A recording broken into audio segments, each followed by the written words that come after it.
85? Yeah. Damn. Yeah, you have to. Well, see, if you're ever gonna shoot something at 45, you really want to be comfortable at twice that. Okay. So I'll shoot 90. I'll shoot 100 yards. Yeah. Yeah, because that way, when you get into 40, it seems normal. Yeah, right. It seems easy. Easy day. Yeah. It's all just about like effective. Would you distance. take a shot at 85? No. Yeah. No. That's far. You might take a follow-up shot. Like, you know the animal's already gonna go down. Yeah. If you can, you should always get a second shot of them. Yeah. So I'll take a second shot at 85, but I would Have you had one and it just fucking ran, just gone? Oh, yeah. Like 200, 300 yards? What do you mean? Like if you shoot it and you know how... hit it? Yeah, hit it and it just goes into the bush and you gotta track it, find it. Yeah, you can track them though. Yeah, just leaking all over the place. Yeah. Yeah. Especially if you use a large mechanical broadhead. So I've shot one deer in my life, and it was after Lone, and I was on Latrell's. After Lone Survivor? Yeah, and I was with Latrell and a couple other seals on his ranch, and you know, you're surrounded by seals, so it's like he's like, "Let's get you one." I'm like, "Yeah, let's go." And so we're on the ranch. Have you been there? No. Oh, it's great. And I don't know how many acres, but he used to have like giraffes on the ranch and shit. It was crazy. You would literally just be out there and there's a couple giraffes, and I think they're gone now. But we pull into this like opening, and he's like, "There's gonna be some deer on the right." Lo and behold, a couple deer. He's like, "Okay, take that one." Pull out the M4. We're pretty far, but not crazy. And I'm nervous, man. Like, of course, I've trained with the M4 and for Lone and all this stuff, but I've never like shot. And so I hit it, and he's like, "Fucking great shot. Let's roll up." Roll up, no deer, and you can hear it though, and it's like, just losing his fucking mind. Oh no. And I'm like, oh fuck. And so the other seal, he's like, "Let's go." So we walk and walk and walk and finally get around this corner, and we have to put him down with a pistol. And I was like, Why'd you have to put him down with a pistol? just because we walked right up on it, and it was just dying. Yeah. And so I was just like, okay, this is part of it. Yeah. And then we, you know, ate it and all that kind of stuff. But it was, That's the good part. yeah, it really is. But that was my one experience.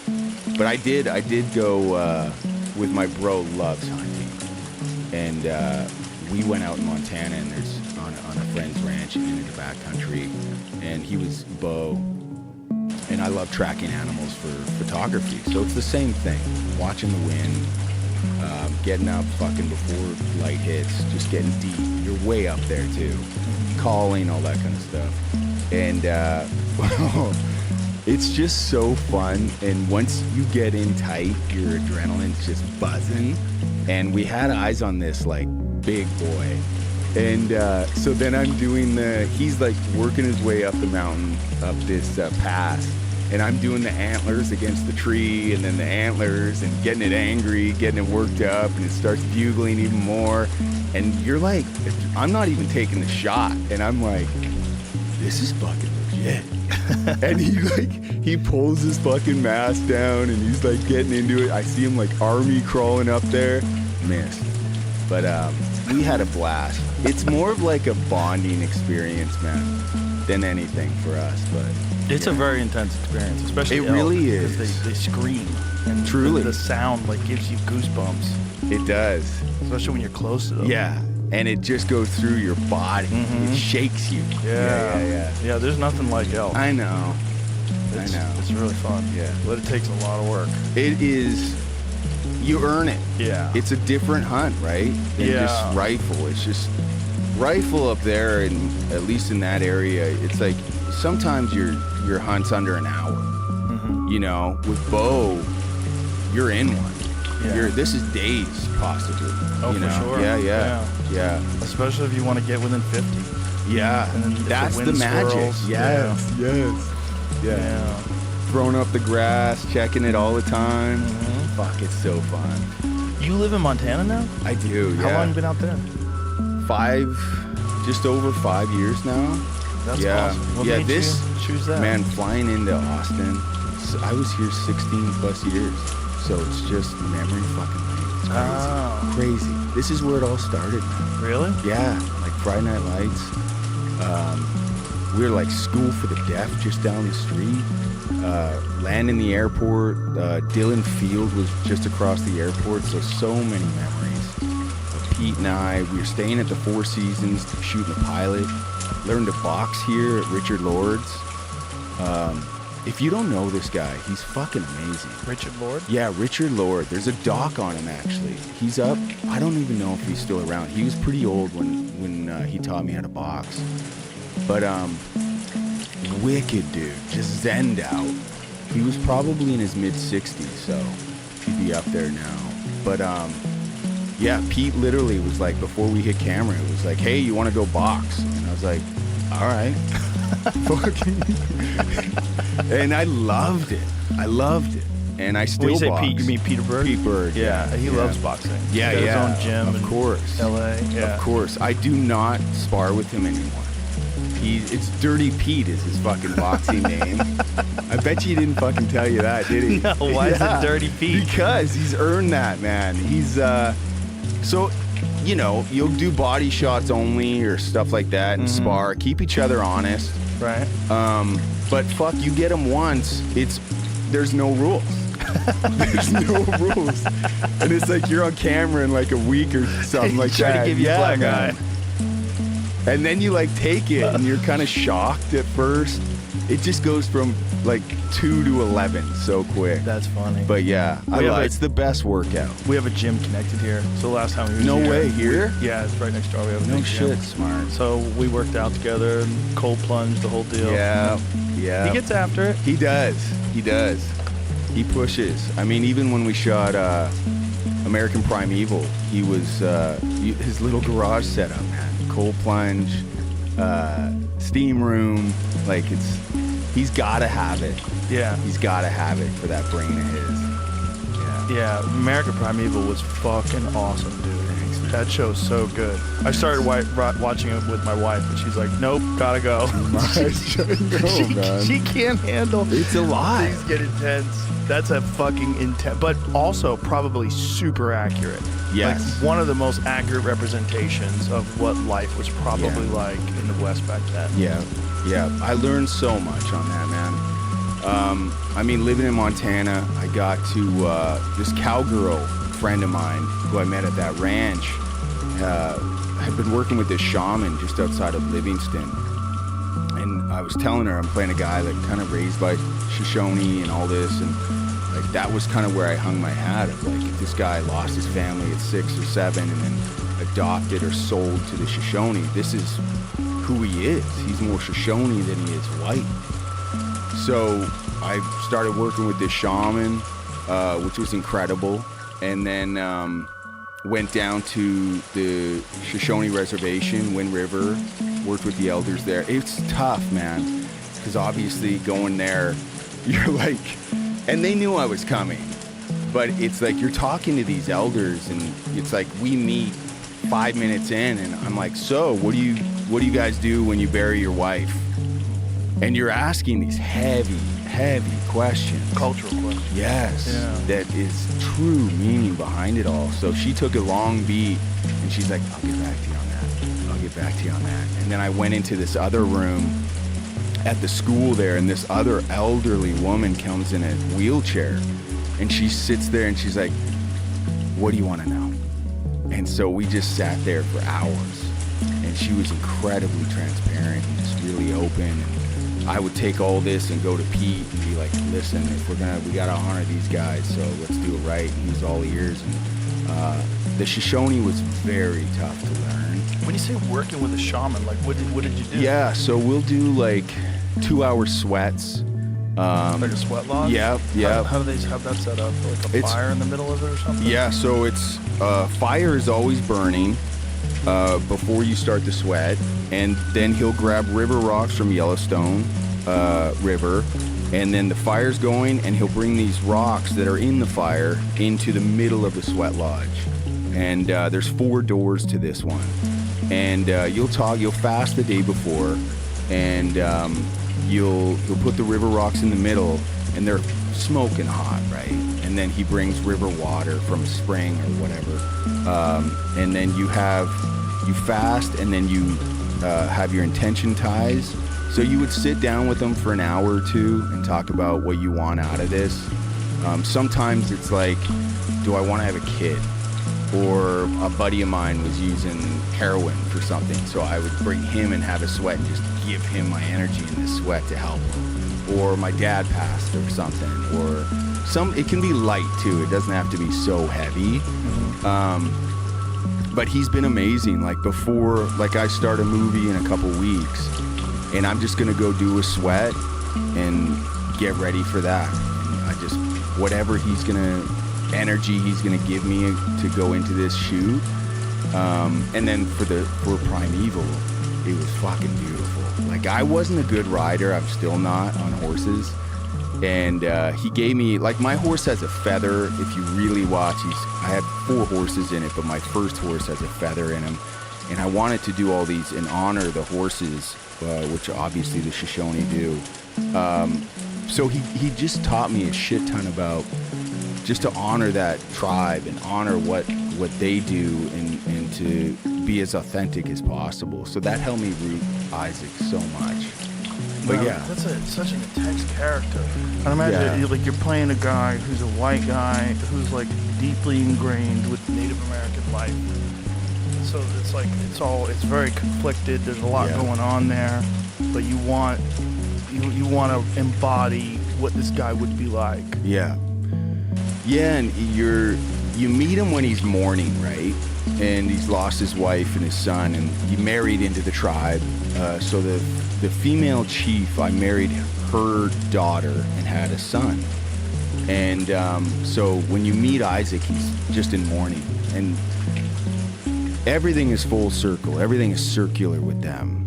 So the only way he could reunite with his family is to die honorably. So that influences the way I fight. So the way Isaac fights is all wild, like biting. Yeah. I just got chills thinking about this. There's a fight, I think, in episode 2, which was fucking insane. And we didn't rehearse. This is very bird. And we have one guy's Blackfeet, unbelievable guy. And I kept using him because he's a great stuntman. And so Pete's like, you guys are going to fucking roll down this hill, and I want you to fight your way to the river, and then we'll cut, and then I want you to fight in the river. This is like maybe 28 degrees in that river. The safety guy is like, whoa. This is not cool. And this is all like on the go. So JJ Dashnaw, my double, is like all in. He loves this. This is near the end of the shoot too. So, and everyone's game. And that fight was just so fucking intense. So is it choreographed at all? Nothing. Nothing. Literally nothing. So how do you know like when he's gonna punch or you're gonna punch? Yeah, so if it's you and me, it's like you will walk the area, make sure there's no sticks or whatever that we're gonna impale us. And during the fight, I'll be like, okay, I'm gonna flick you. Oh, wow. And then it's like, okay, I'm gonna get on top. And then, so you have to say it. Yeah. And then Pete will be yelling behind camera to be like, okay, now work your way on top of him. And then we'll fight, work our way, roll, work our way. And then he's like, okay, find a rock, kill him. Jesus Yeah. Christ. And then that war cry, which I'm so proud of. I worked on that forever, but, and I had talked to Pete about it for, months before, but we're just rolling so quick. And I told our A camera, Brett, to get in tight. I mean, any shot with Pete is fucking tight, which I love. And I'm like, B, I'm gonna do this war cry, so don't go down to him. And he's like, gotcha. And so when I did it, Pete finally called cut, and he goes, what the fuck? I was not fucking ready for that. And it's those moments, though, that he allows you to just go, Yeah. Yeah. Well, he's such a smart guy. He is, man. When he's dialed, he's like lone. He was just so present and early, and he just, I mean, we're surrounded by SEALs, as you know, every take, and I don't think you could do what we did in prep with just like no producers, no Pete, no nothing. It's just every morning, 7 a.m., 8 a.m., we're up in the mountain with SEALs, with Ray Mendoza, and, amazing guys. And first week is like first day, man. I'm Canadian, so I haven't shot a fucking gun in my life. The first time you ever shot a gun was a lone survivor? Well, yes. That's hilarious. So first, Chris Karachi, who's a fucking legend, a man's man. And I think he was like on the first team, SEAL team units. And the deepest voice you've ever heard in your life. And like a fucking man. And he took me under his wing. And so our first day was live fire. And Karachi took me aside. He's like, hey, it's you and me. And I'm like, let's go. And I'm like as fit as I ever have been. I was running Town Lake doing the Murph every fucking 3 times a week with weighted vests. And just at Lake Travis High School there, doing pull-ups. And it was unbelievable fun training for that. And first day was live fire. And that fucking gets you right. You do not fuck around. And they make sure of it. And then I hadn't met Marcus yet. And Foster had drove down, I think from Texas to New Mexico with Latrell. I was pretty jealous of that. I was like, you got to spend some real time with Marcus. And I was playing Mike, obviously, and who was Marcus' best friend. And so we're on this fucking range, doing live fire, like upside down, reloads, combat reloads, jamming, blindfold. It was full on. And Emil's actually a great shot. Marcus comes, everything goes full stop. And right when he's coming, there's a PA on the other side, and she's bringing fucking banana shakes out, which is not a good look for these actors. And Marcus looks at these shakes, and he looks at the actors, and he's like, what the fuck is happening? You guys don't get shakes in between biting. And one of the actors just shamelessly goes up and grabs one of these banana shakes. And he's just talking to Marcus, meeting him for the first time. And I'm like, you might want to put that down. Like, wait till he fucking leaves before. Yeah. And then it's just a beautiful experience, man. The second week of training, we were doing simunitions. Have you done that? No. Oh, you would love it. So this will break skin, and they hurt. It's like a hard plastic, paint tipped, and they fly like that, right? They arc? Yeah. Because they don't go as fast. Right. And so we have sims now, and Mike my guy decides if we push left, push right, if we engage, get the fuck out of here, let's buy ourselves some time, whatever. I got to make these calls. And so the SEALs are in tally gear.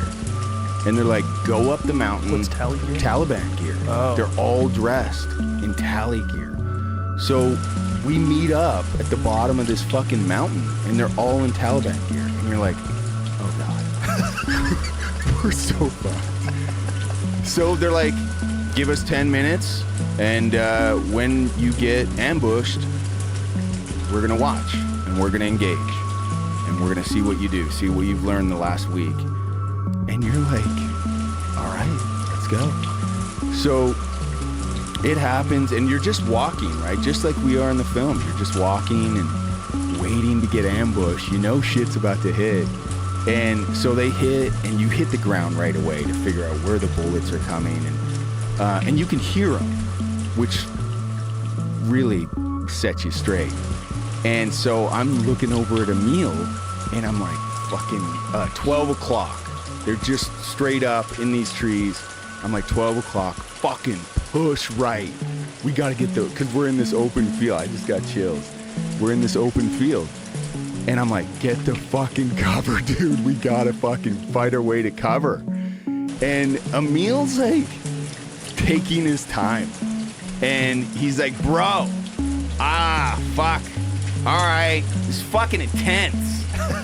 And I'm like, push right. I got Foster behind me, who's like so in it. He's fucking crawling through cactus and like bleeding, and I'm on the ground crawling, screaming at Emil.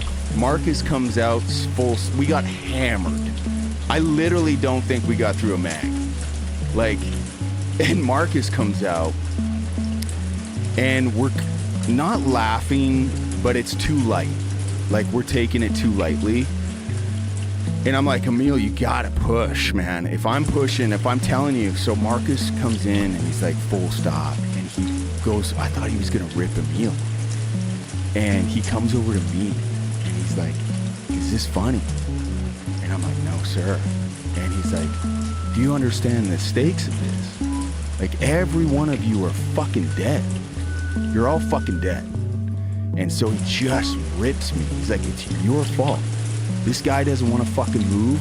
Make him move. Like, you're dead. You understand that? And I was just like, just leveled, right? And it's a beautiful learning curve for me. And we got better. But, I mean, anytime, there's one time, I won't kill you with these stories, but one time I was like fucking proud of myself. Like, we got in a ditch. It was too much. Simunition, same thing. And we got in a ditch and we're all here. And I'm fucking looking downrange like fucking, we're in one. We're still in a fight. And then, no joke, Mark Simos, the sniper SEAL, grabs my fucking shoulder. And he's like, boom. And I'm like, where the fuck did you come from? Like, that's how good these motherfuckers are, man. So it was like, it was just an amazing experience. When you train for something like that, like, how much time is spent? Like, when you know you got the role, yeah, and you know you're gonna film, like, how much Yeah. time do you give yourself to prepare for something like that? Longer. I love prep. Do you? So yeah, I do. Yeah. Why do you love that? The more time I can root myself into this guy, especially when the stakes are so high, like Murph. I mean, physically.